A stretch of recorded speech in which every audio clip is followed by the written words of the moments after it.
Congresswoman Val Demings.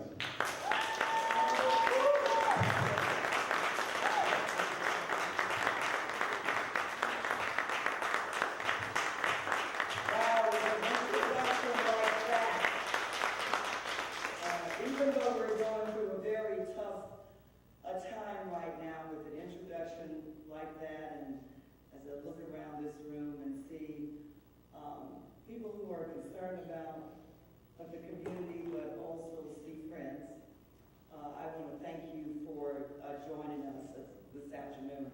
You know, I also want to take just a moment. I believe when a person opens up their doors to you, they also open up their heart to you.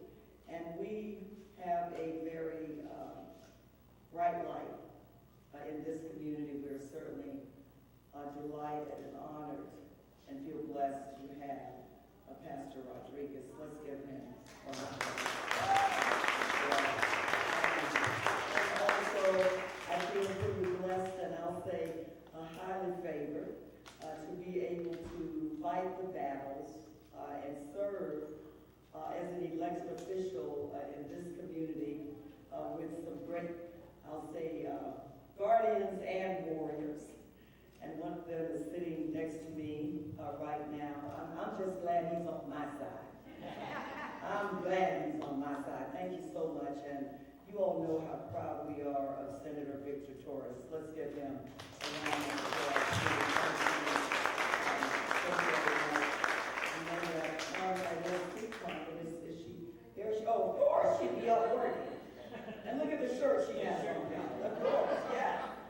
Carmen, it's great to see you, and our property appraiser, Amy Ricardo. She's going to the future.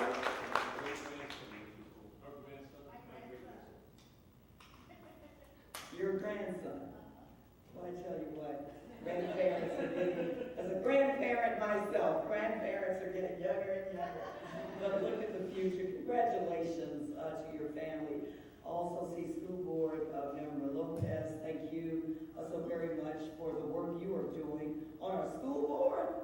You know, the school board was one of those things we just kind of knew they were going to do it right, make the best decisions for our children and for their futures. And boy, it's in the spotlight, Sandy, right now. So thank you so much for the work that you're doing. Y'all give her a round of applause.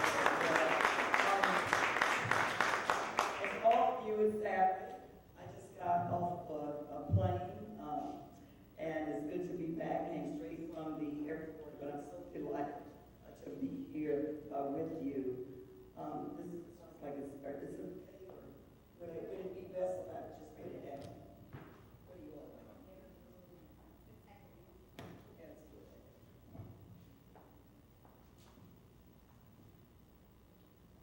Okay, I'm gonna try my big voice. The microphone mic, you can have mine. Just got off of a flight, but so delighted to be here. I want to start here, if you all would indulge me for just a minute. I made a decision a lot of years ago. Matter of fact, when I was in college, and you know that's been a lot of years ago, to dedicate my life to public service, to help to improve the quality of life for my community, for my state, and I have the honor right now to help to improve the quality of life for our nation. I am 100% committed to that mission. And I don't care what obstacles or challenges that we may face. I was working on midnight shift before it was popular to do that, or anybody cared. Before there were any cameras or any leaders who really were paying much attention, but there were people in the community who were definitely paying attention. So I just want to set our conversation off with that. I was sworn into the U.S. House of Representatives in 2017. And right after Hurricane Maria, I visited the island of Puerto Rico.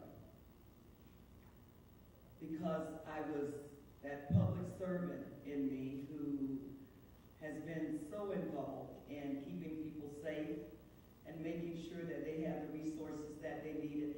At that time, I went with the Congressional Delegation that was going because I wanted to go to hear directly for myself from FEMA and the leaders there on the ground, to hear about where they were, to see the devastation for myself, to talk directly to FEMA about the recovery efforts, where we were then and where we needed to go, and also talk to the people there on the ground who were hoping and praying that we would have a decent and effective response.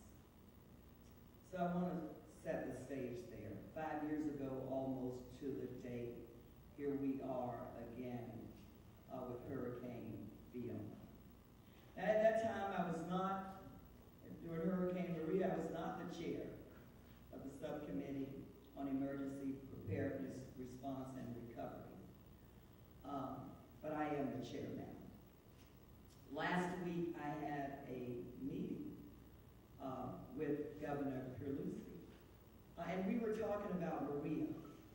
And I was asking him about, the recovery efforts, because many of the stories that I heard weren't we didn't seem as, we were as far along as we should be, especially with the schools reopening. And I was just sharing with the governor, if the schools haven't all gotten back to where they need to be, I mean, let's think about that. You would think the schools would have been the easy part, right? But if the schools were not back where they needed to be, then I shudder to think about some of the other areas.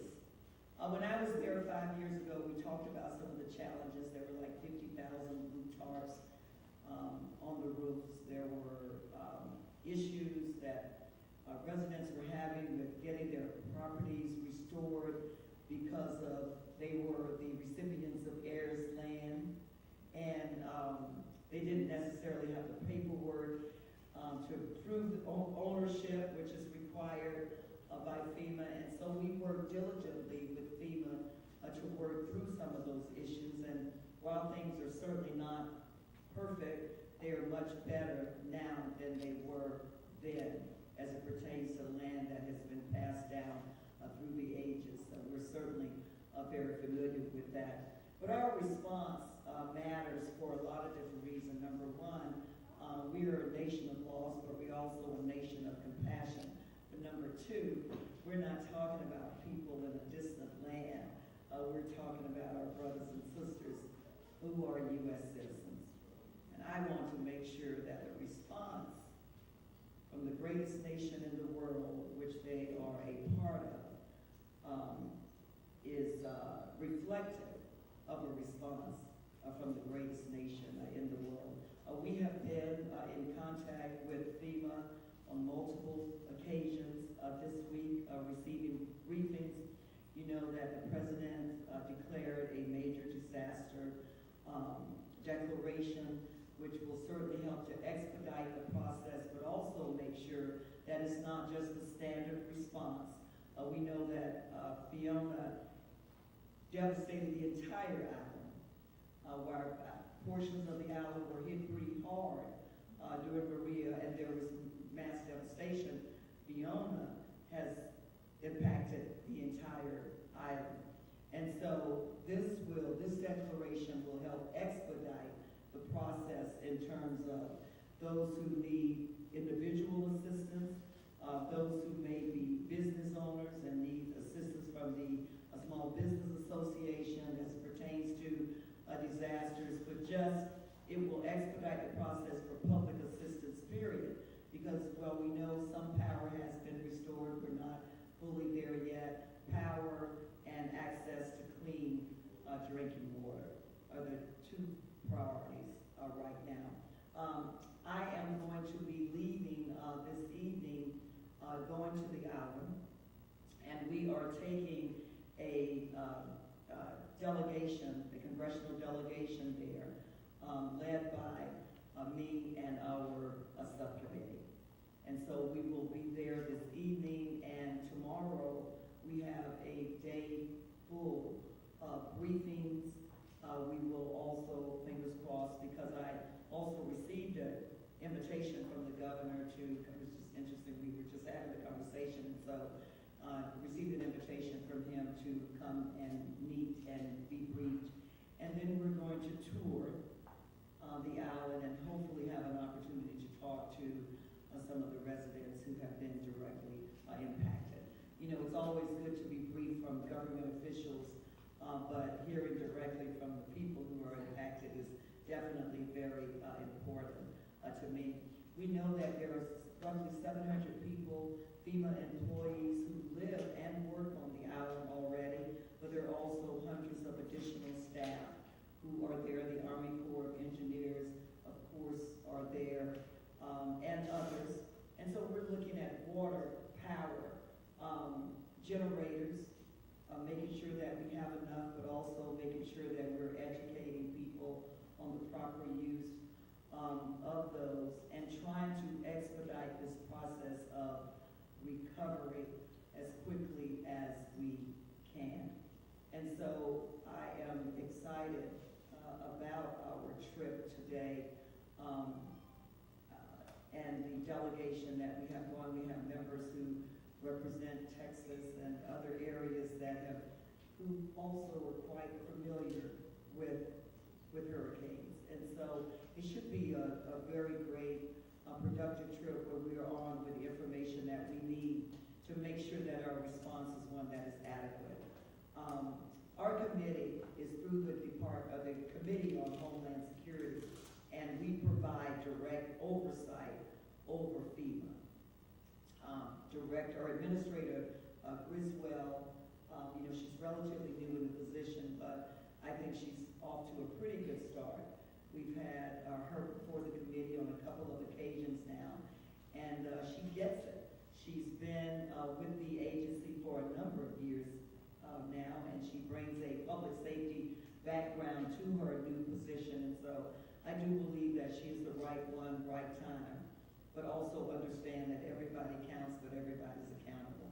So we will also be holding her and FEMA accountable for their responses. I certainly, Senator, and to those of you who are here, at this point, just love to hear from you. I know probably many of you have family who's on the island. I'd love to hear their stories so that when I sit down with the officials over the next 24 hours, that I can share your stories, your concerns, what you're hearing as well. So we're going to open it up, Pastor, to the floor. If you have a question, please come up here. Our wireless mic died, so we will share this one wired mic. Si tienen una pregunta, por favor, vengan para adelante.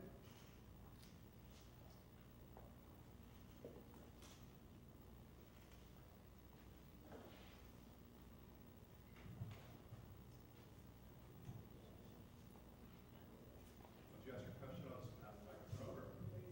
Thank you, Congresswoman. Some people may not know, but I lived the entire 2017 in Puerto Rico, and so I experienced Hurricane Maria firsthand. And I cannot tell you, people obviously know that what was a natural disaster became a human disaster due to a careless, cold, and neglect of the previous administration in Washington, D.C.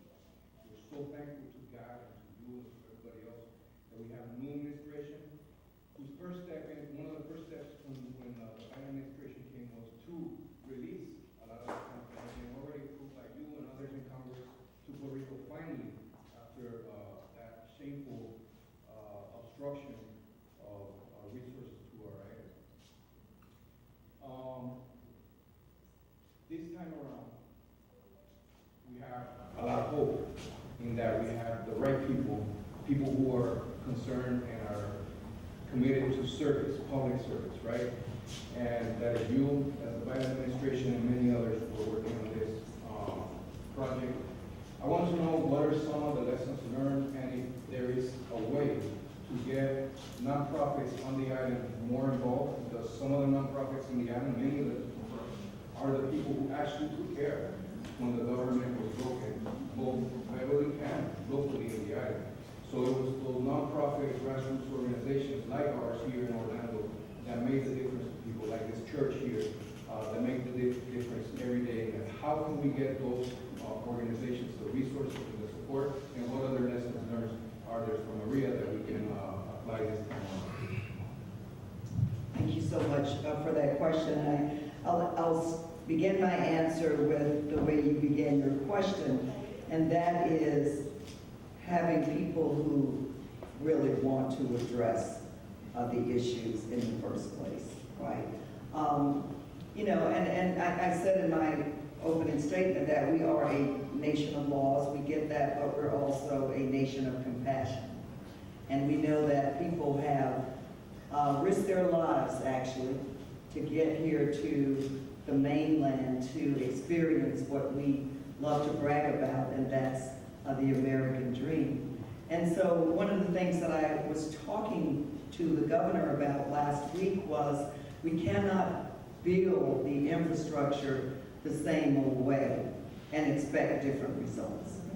And so while we need to be in a hurry, if you will, because we need to restore, we need to make sure that we are reinforced. We're building different systems, right, on the island. And so that's one of the things that we've talked about, and that's one of the things that certainly the FEMA and the Army Corps of Engineers and others are certainly looking at. So we can't do things the same old way. We've got to reinforce and rebuild differently, just as we're doing on the mainland here.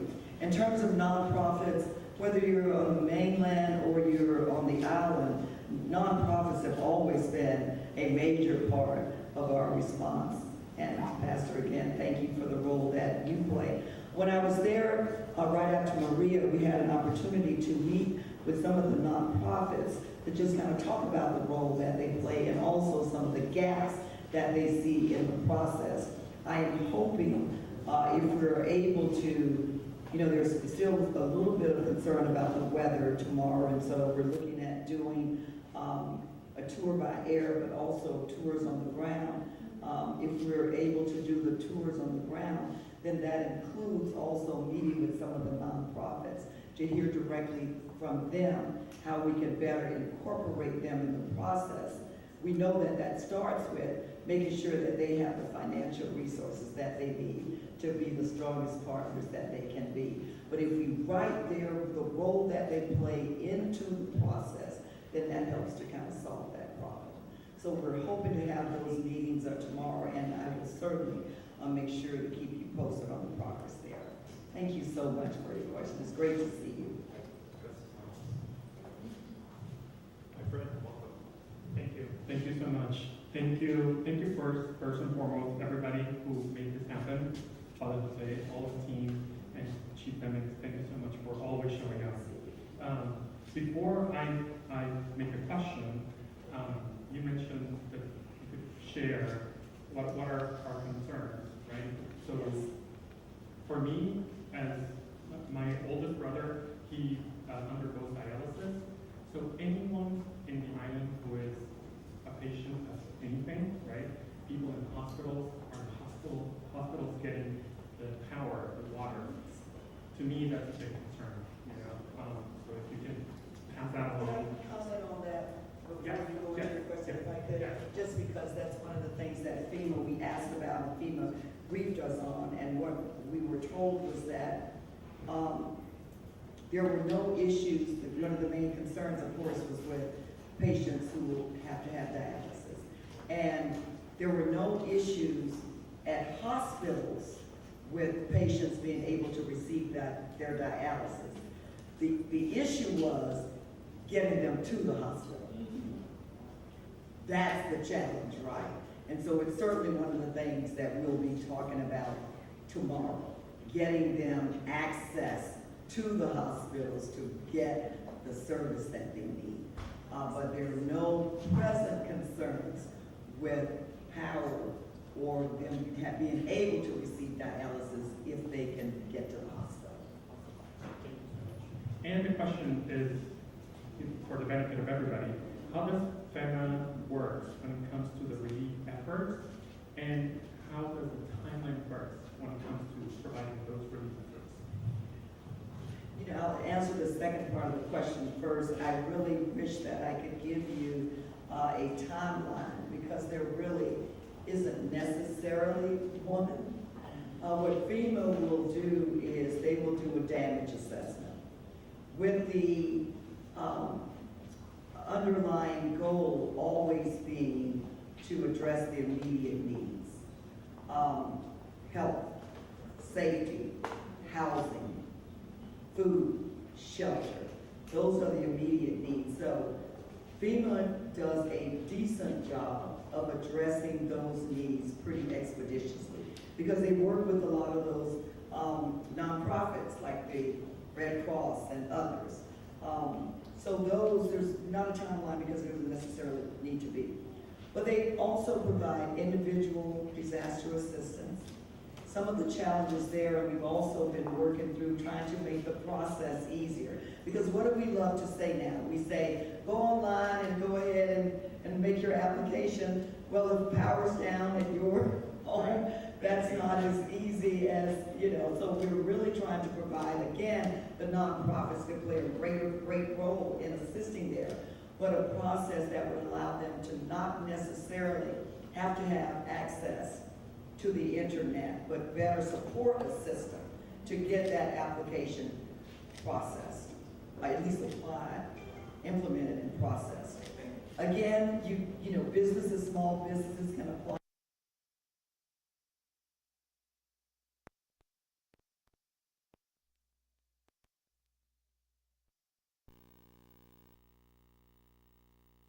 To go in and do some general things where no individual has to really request, and that's the power, the water, the shelter, the health, the safety.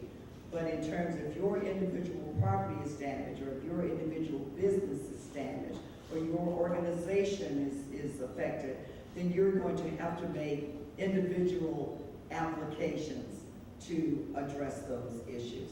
We've been talking to FEMA through the years about speeding up the process. And while it's not perfect, it is so much better than it was. But there's still room for improvement. But making application for individual assistance is the process. FEMA comes in, does their assessment, and then they begin the process of restoring and making whole. As I indicated earlier, one of the major concerns really that we heard time and time again right after Maria was property that had been passed down through generations, right?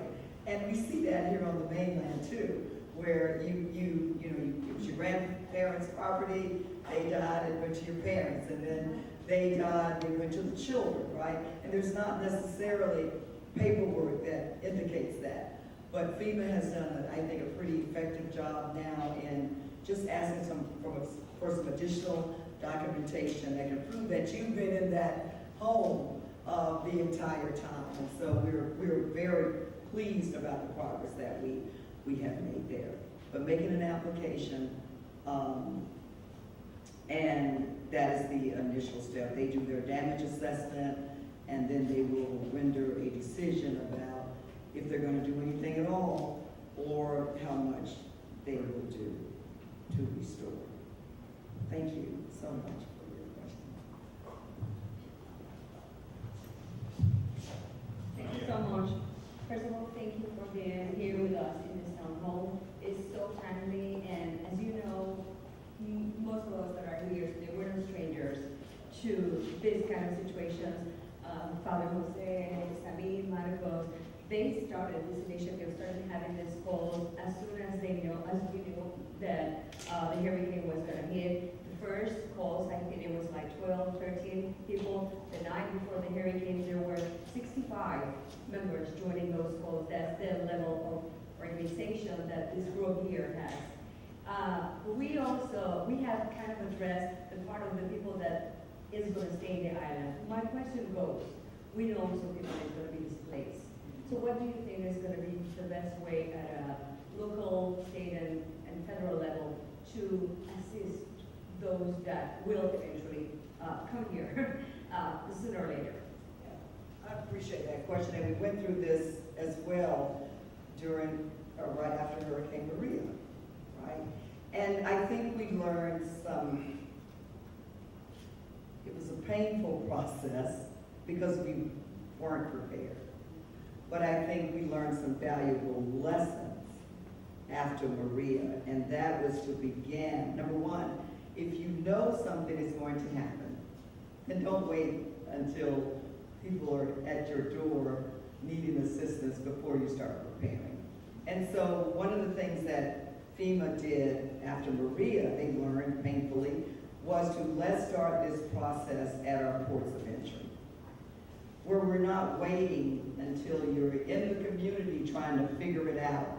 But they had people at the airport, for example, who can help process. Do you have school-age children? What are your needs? Is there family here? Do you have school-age children that need to go to school? If you have school-age children, are there going to be language barriers in those schools? So let's make sure we're working closely with Orange County Public Schools or Seminole or whoever to make sure that we're addressing the increase in needs there. What are your housing? If you don't have family here, are you going to have housing needs? And I think the way we eventually implemented that system to get ahead of it, as opposed to behind of it, worked well for us. But identifying, is it housing? Starting with the family. Is it school-age children? Are they going to need to go to school? What school are they going to go into? If they're housing, what are the nonprofit organizations and others that we can work with to identify housing? Those are the things that we need to be doing now. So, thank you. Yes. Yeah, those are the kind of things that we need to be doing now because we learned a valuable lesson from Maria. Thank you. Thank you so much. Thank you. Thank you so much for that, because I think that there's a difference between someone coming to your house, they're your friends, you're always going to invite them for coffee. You're going to rummage through the refrigerator and get them something, versus someone tells you ahead of time, hey, I'm coming. You're going to have that coffee ready. You're going to have food at the table. So there's that huge difference. We're always going to give a welcome, because that's who we are. But is it fresh food, something that you have ready, or is it just rummaging through and quickly changing your clothes and bringing someone to the table? You're going to do it anyway, but one way is less stressful than the other. And talking about displacement from Hurricane Maria, we're very happy to have you.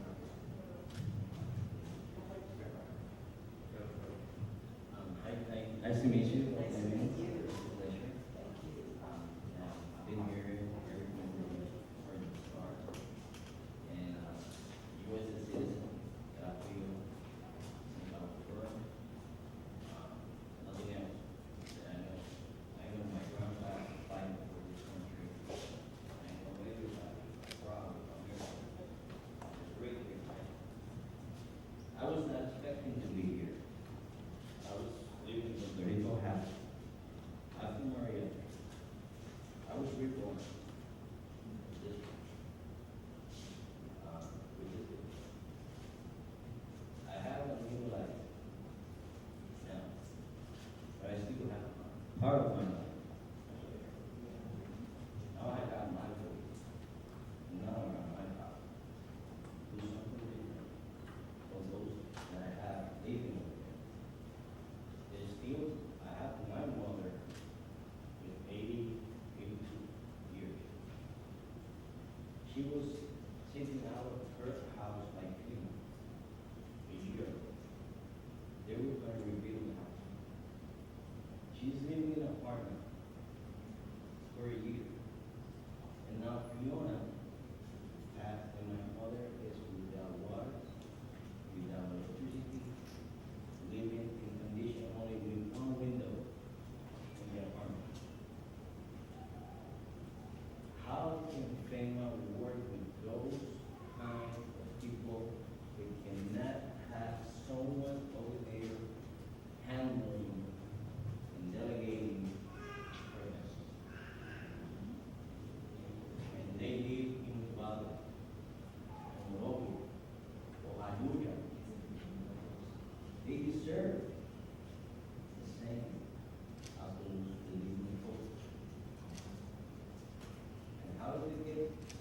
you're gonna work, or you're gonna try to work with them, how to get those persons to the hospital in an emergency, it's not gonna happen. It's thinking how can we get to those communities, I think that would be better. Thank you. Thank you so very much. What I would love to get, because when I sat down with FEMA and the other officials who were on the ground there, one of the best things that I can be armed with is specific examples. And your mother's story is a good example where the system is failing that I would love to share when I'm at that table tomorrow. So, Natasha, if we could get, there you are, if you could get some more information right there. If you would share some more information, because I will bring up your mother's specific example tomorrow at the table. That's right. She's just one. She's just one. Yeah. I'm a disabled person. When I get here, they know how I was in the way. I only have one lung. I was suffering over there, so I have to move. I have no choice. I told my family they don't know English, not my voice. He knows perfect English, you know. But I'm afraid here in the state we have some issues that you can fight at. In this one particular, we feel that those people in Puerto Rico sometimes they feel hopeless. I know that. I've heard their stories. And you and me know our life for this one. No, that's the hard way. And when the question was asked about access to dialysis, you remember my response was, the hospitals have the power that they need. They're operating, but getting there to get the service has been the challenge. That's right. And there, I heard right after Maria about some of the challenges of getting to and out of, because of the terrain and some of the hills, right? That's right. And so I've heard also about these mobile health units. It is one of those things that's on our list to talk about tomorrow, because the answer of, no, that you can still receive dialysis at the hospital, and that's great and wonderful. Look, I've had a brother who had to go through dialysis. It's not like you can say, I'm not getting it this week, right? The 3 times that you have to go. But we will definitely have that discussion about, okay, that's great, but what about people who cannot get to you but need this life-saving treatment? Because that's what it is. So we will talk about that as well, and we'll be in contact with Pastor Rodriguez too, with some feedback. Thank you so much. Don't forget to get with Natasha. Thank you.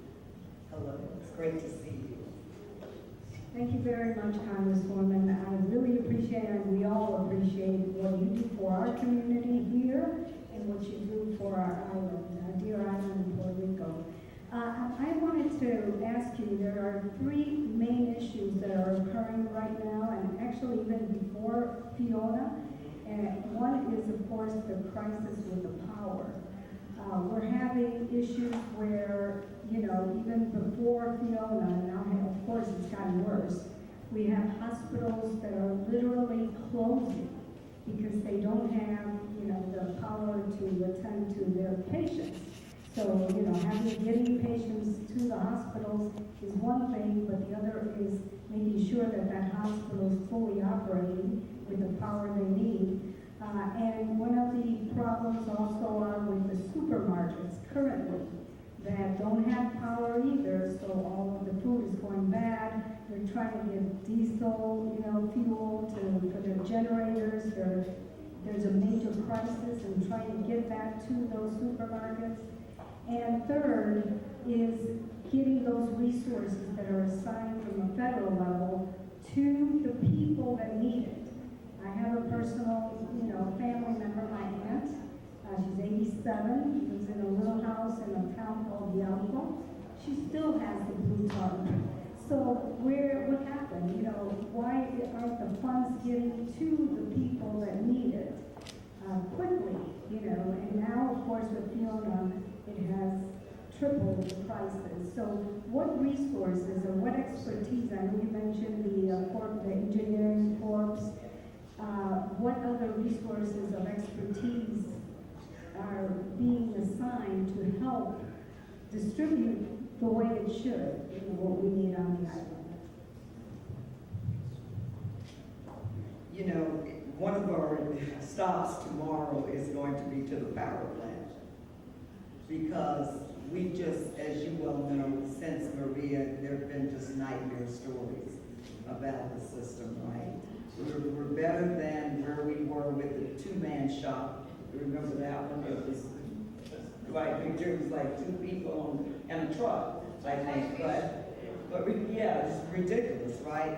But I had that conversation with the governor too last week, and so we're going to tour the power plant to see where we are. I had not heard or even thought about power at grocery stores. I just had not thought about that. We've talked about people having access to food, access to shelter, school. I had not thought about the grocery stores. So we will add that one to our list as well. And look, we've learned since Maria and even through COVID that we have got to do a better job with the distribution of resources to make sure they actually get into the hands of the people who need them the most. And that, unfortunately, the answer that I have is we're aware and it is a work in progress. But I will add that question to my list tomorrow about we've got to continue this process of getting, because we've seen it with the American Rescue Plan and the CARES Act.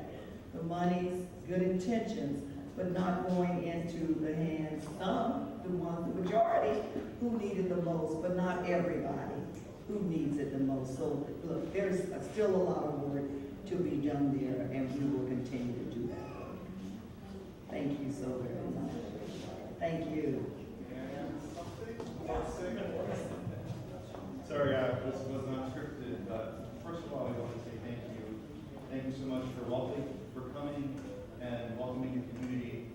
These churches are just empty buildings, and without people, they're just empty buildings. So to be able to gather up people for a word that goes beyond what happens here on Sunday really just helps bring community closer together. You don't necessarily have to worship here to come here and be served and serve others. So we very much appreciate you taking the pulpit today and your public service task and your role as a leader, in your role as a unifier, bringing together our Latino community. We thank you, we thank you, we thank you. And I think all of us here represent different not-for-profits. I see Erica, Puerto Rico, and I should say Español, doing something very different than some of us are doing public health, like the doctors who are with our public health program, to see people from the ambiente, to see Alianza and Alianza Center. The one thing we all do have in common is the failed federal response to the previous hurricane 5 years ago almost bankrupted all of us, because we're the ones that had to go scrounge up, beg, and not steal, but beg and find the resources to help our neighbors. And even with Fiona coming across the island, we started meeting 3 days ahead of time, and we hope FEMA could look at this room. FEMA could look at every person in this room, from people advocating for language access, people advocating for public health, education, different kinds of groups that are here, and we're the ones that come together to respond to disaster off and on island. So we are very glad to have you here, and we're hopefully you can tell FEMA that we exist, They have really yet to substantially speak to us, because one of the things that's been happening, Congresswoman, is my phone's been ringing off the hook by people on island whose batteries are draining. They don't have power, and they don't have the power on their phone to go to the FEMA website, and they don't have the power on their phone to wait on the 1-800 number for FEMA. So we have individuals, all these great resources have been set up, but the individuals can't charge their cell phones. So they can't make phone calls, and they can't access websites. So hopefully you can bring all that on our behalf. Our champion, we love you, and we'll give this opportunity to Thank you so much, Pastor Rodriguez, and, and Vivian, it's great to see you too. Thanks for just being such a good partner. Guys, look, I want to do this right. And, but I know, I have sense enough to know I cannot do it right without you. I need your help. I need to hear your stories, hear directly from you what the issues are, what the challenges are, and I promise you I will take those to the table tomorrow when I am there meeting with the leaders. I thank you for the personal stories, because they truly help us to drive it home. When we get the response, the general response, then I can say, oh, wait a minute. Your mother made application for a house, she's living in an apartment.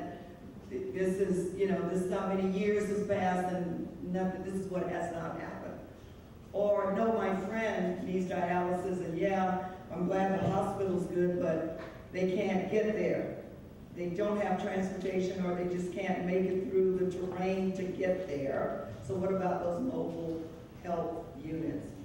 We talked earlier about the internet, and it sounds really great and wonderful and easy, but even the detail of the power of a cell phone, the battery, if there's no power, you can't charge up your battery. Those are the kind of things that we will talk, and that helps me to take this elephant in the room and break it down, right? The cell, yeah, but if you don't have power, you can't charge your phone. Those are the kind of things that will help me drive your stories home. And believe me, I will. And I also just want to say too that, I received questions today about, they're coming. So how do we better prepare, right? We know they're coming. You said you started meeting 3 days ago. So we need to look at having, because look, we know every year it's hurricane season.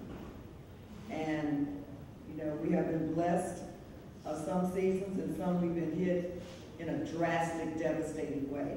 So maybe we need to do a better job of coming together and really assessing what the response was, and also where the gap still exists.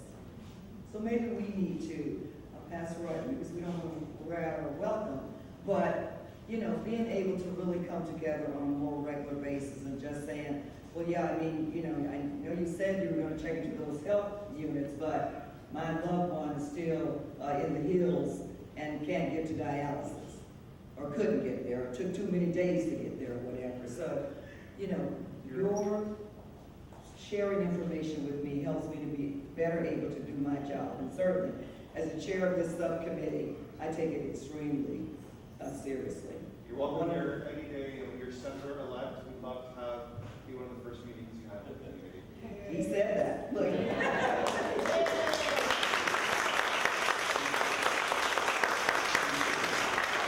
One of the things we're looking at in a very serious way on the Committee on Homeland Security, which my subcommittee falls under, is economic justice and climate justice,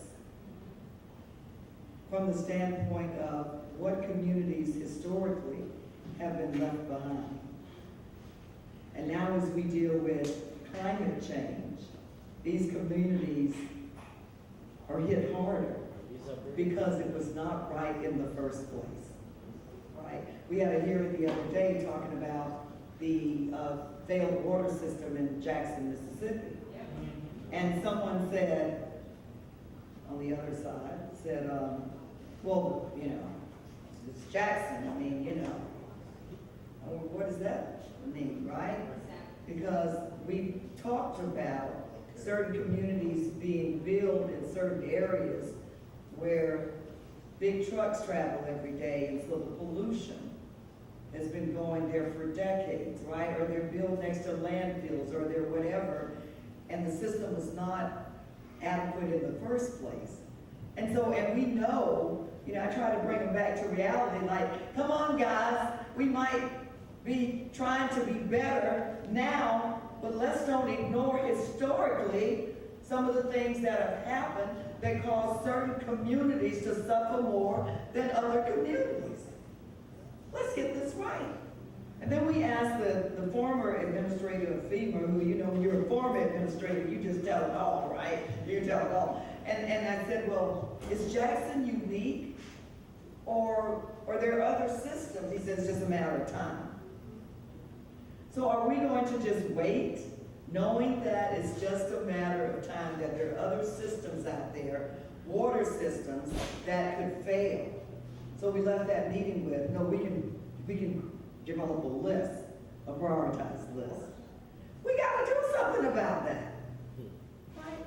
And so we're taking our work on the Committee on Homeland Security in a much deeper level, right? That as we talk about economic justice and racial justice, we need to look at climate justice. How climate change is impacted and affecting some communities more than others. And that's why when we talked to the governor, it was, you can't build the same way and expect different results. Because it cannot withstand the intensity of the extreme storms that we are seeing right now, and we are experiencing. And we also know, we don't know what's gonna happen in Florida over this coming week, right? You know, we're certainly praying that we will escape, but we gotta be prepared because we don't know. So my job is to make sure that whatever comes our way, whether it's here on the mainland or on the island, that we are prepared. And that does not happen overnight. But each hurricane season, we have to make sure we're moving in the right direction. And what I need, because I love to say everybody counts, but everybody's accountable, I need you to help hold me accountable. You know, I don't just want to be in the position because it's a fancy title. I've had that. You know, I want to be in the position to make a difference. And I need you to hold me accountable. If I say I'm going to check into something and I don't, I need you to pull my coattail and say, what happened to you checking on my mom? That's the kind of representation that you all deserve. And that is the representation that I'm committed to giving. And I need you to jerk my chain if I don't. I'm going to turn the microphone over to Senator Torres. We have one. I just wanted to mention one thing. Please. Thank you so much, Chief Demings, and we're so honored to have you here. And it's just to maybe just reiterate and really put stress on the fact of the solar, right? Of the needs, and like Betsy mentioned too, of the solar, because sometimes it's just that little relief of knowing that you have that light bulb, right? That's gonna turn on, that you can charge your phone with a solar power bank, you know? And these are simple remedies that, although they don't fix this unsurmountable problem, because it's two layers, right? And too complex, and it'll take time. You know, it can provide some immediate relief, especially from a mental health perspective. On the way here, I was talking to a close childhood friend just checking up on her, and in her town was already a suicide, right? And so people that are completely, right, because at nighttime, we know boca de lobo, right? It's like, we call it the mouth of the wolf, right? Because it's dark. You know, like when those night lights go out at nighttime, it's like there's nothing, you know, for you to do or say to see each other.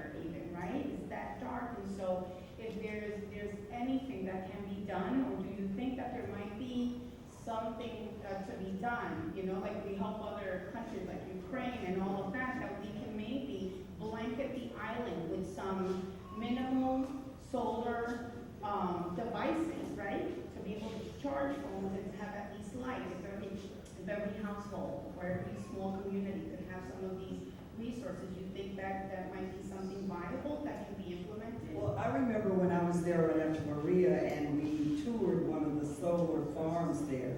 And so there was a lot of excitement and movement in that direction. So, I mean, Sammy, and that's the direction that we are going in and should be going in, right? We just need to make sure we carry it to the island. So I'm adding that to my list.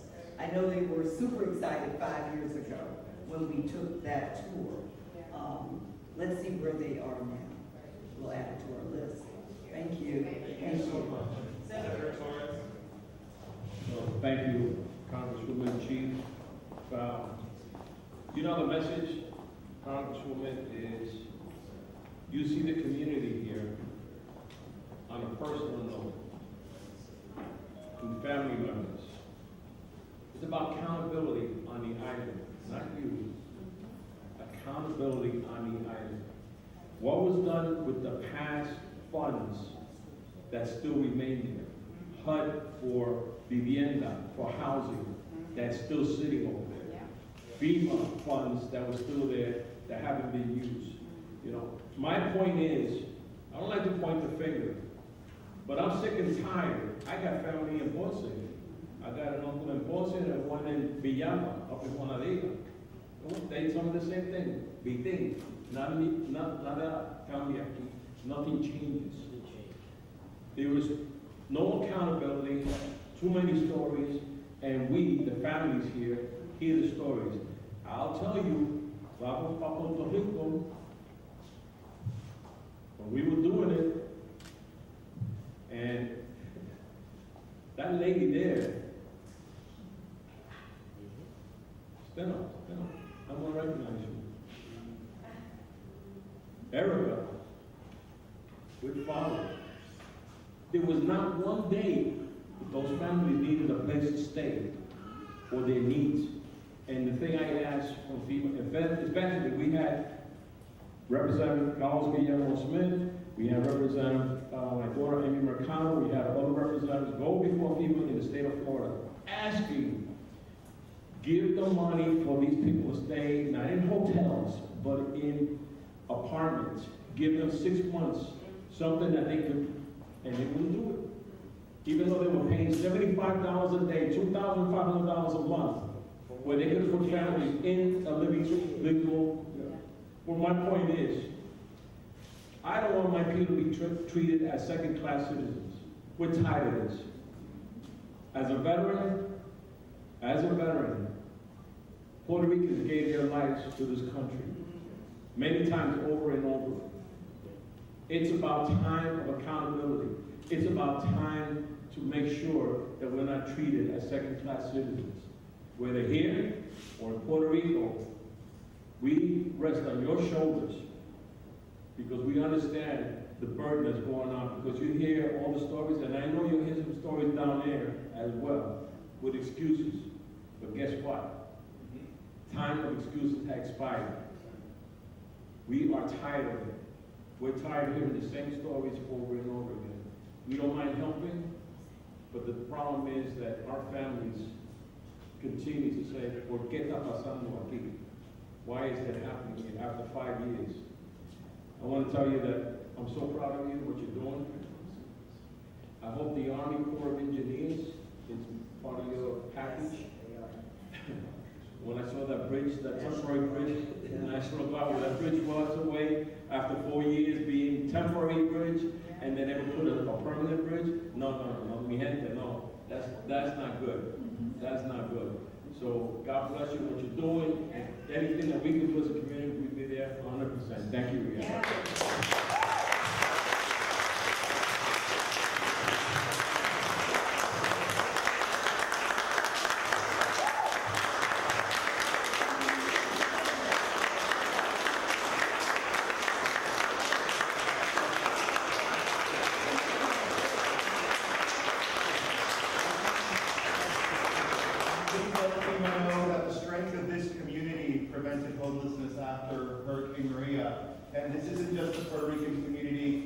Black members here, Colombia, Venezuela, Puerto Rico, and other Latin Americans in the house working together. And if FEMA paid attention to us a little bit more, we wouldn't have what happened in New York with homeless Puerto Ricans in the street when the hotels were pulled out. We have a success story that Erica herself witnessed when almost everyone was placed in a home. And it wasn't FEMA that did it, it was a community that welcomed its neighbors.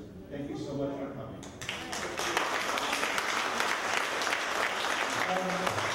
I asked everyone to turn around and look that way. The Congresswoman and the Senator and I will step up one step. And if you squeeze in, we can grab a group picture. And I promise it, we'll make it available to everybody so we don't have to take a lot of pictures on cell phones. We'll step up. And if everyone turns around, looks towards the middle, squeeze in, we'll be able to get a big group picture. Tall people in the back.